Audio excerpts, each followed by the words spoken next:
Mad Max 2, aka The Road Warrior, is a 1981 Australian post-apocalyptic action film directed by George Miller. Set in a desolate Australian wasteland, the story follows a hardened drifter who reluctantly agrees to assist a small community defending themselves against a ruthless gang of marauding bandits. Here are the top 10 weird but true facts. Be sure to stick around to the end for a bonus fact. Number 1. Max's dog was saved from being euthanized by the filmmakers. One day before he was to be put to sleep, members of the crew visited his shelter looking for a pet to cast for the film. To protect him from the distressing noise of the engines, once causing him to relieve himself in the car, he was equipped with custom earplugs. After the production wrapped, one of the camera operators adopted him, giving him a forever home. Number 2. One of the film's most breathtaking stunts, where a motorcycle-riding raider collides with a car, is launched into the air, slams his legs into the vehicle, and cartwheels toward the camera, was actually a real and nearly fatal accident. The stunt was intended for the rider to simply clear the car, but things went wrong. The stuntman survived, though he suffered a severe leg fracture. The intense and dramatic footage was so striking that it was kept in the final cut of the film.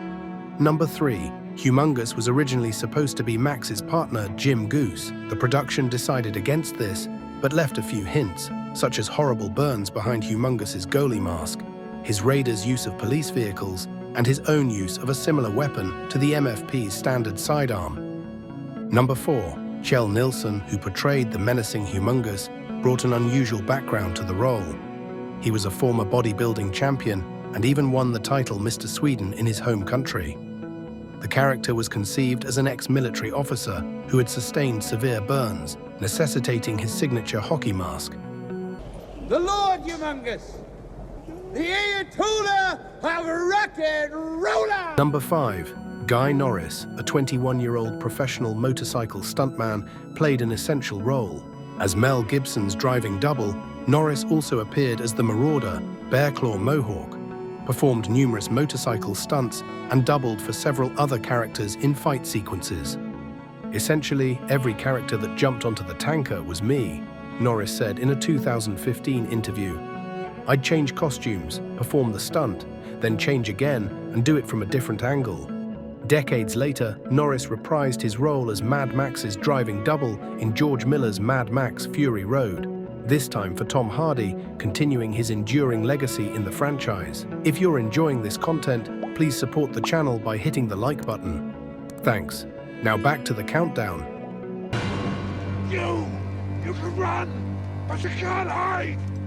Number 6. The most peculiar injury on the set occurred not during filming, but on stuntman Kim Noyce's day off.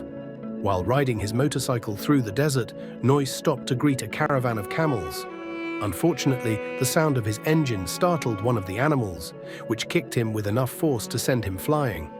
He returned to the set, nursing a broken ankle. Number 7. Where did Emil Minty, the 8-year-old actor who portrayed the feral kid, acquire his impressive boomerang skills?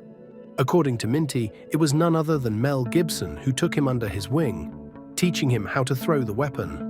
The star also passed along another valuable skill, the art of delivering a lethal headbutt without sustaining an injury. Number 8.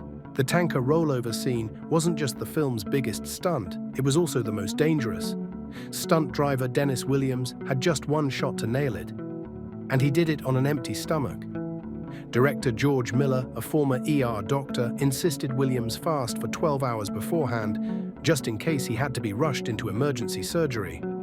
Number 9. The film was released as Mad Max 2 in most parts of the world, but in the United States, where the original Mad Max had struggled at the box office, it was rebranded as The Road Warrior and marketed as a standalone movie.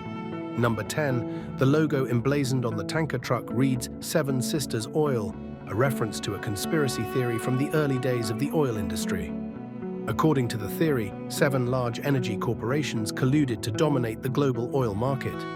Part of the lore suggests that these corporations purchased and suppressed innovative technologies, including a carburetor purportedly capable of achieving 200 miles per gallon, to maintain high oil prices and protect their profits. Now for a bonus fact, during the climatic tanker chase, director George Miller was in costume, driving a dune buggy. After he proved himself incapable of operating the onboard camera, he was taken off. Also, during that chase, 2 people strapped to the front of a car slam into the back of the tanker and their heads explode. Those heads were actually watermelons with wigs. Thanks for watching. If you enjoyed today's episode, please hit the like and subscribe button and check out more interesting videos on this channel. See you next time. As for me, I grew to manhood. In the fullness of time, I became the leader, the chief of the great northern tribe, and a road warrior. That was the last we ever saw of him.